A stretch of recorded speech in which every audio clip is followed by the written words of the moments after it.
Well, we're some 4 months out now from another season of college football, but there could be some changes coming soon to how fans across the state can enjoy alcohol on game day.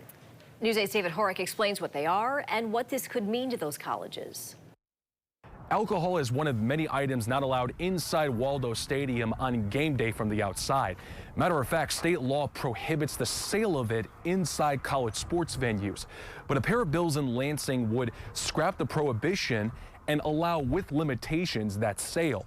And an athletics director told me that that is something that fans have been asking for. We surveyed our fans this year after every single game, and we did get a lot of consistent feedback that the presence of alcohol in the general seating areas would be an amenity that fans would be interested in. If signed into law, a bill in the Senate sponsored by Democrat Sean McCann of Kalamazoo would allow the Michigan Liquor Control Commission to issue up to 3 tavern or Class C liquor licenses for events within the public areas of college football, basketball, and hockey stadiums.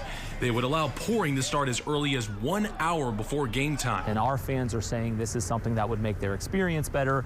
We're looking to increase attendance, and we're looking to get people who come into the games to stay for all 4 quarters. And if that amenity is something that's going to help with that, then we're interested in looking at it.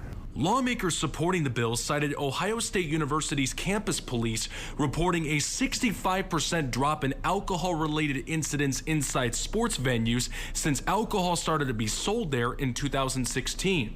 Before coming to Western Michigan, AD Dan Bartholomew says he saw the same trend during his time at Oregon State. Where we brought alcohol into the football stadium and saw our incident rate actually go down. A lot of that, to your point, is it's a partnership with public safety, right? Now you've got more eyes on it, you're paying more attention, you're monitoring, and there's more of a public safety presence, which then allows for a more safe environment for your fans. If the bills were to pass right now, the changes would only apply to public colleges and universities and just football, basketball, and hockey venues.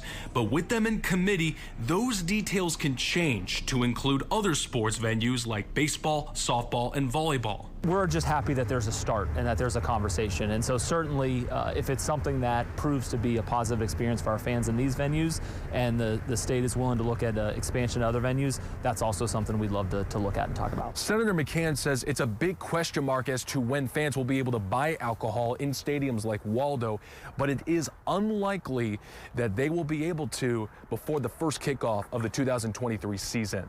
For now, we're outside Waldo Stadium. David Horek, News 8.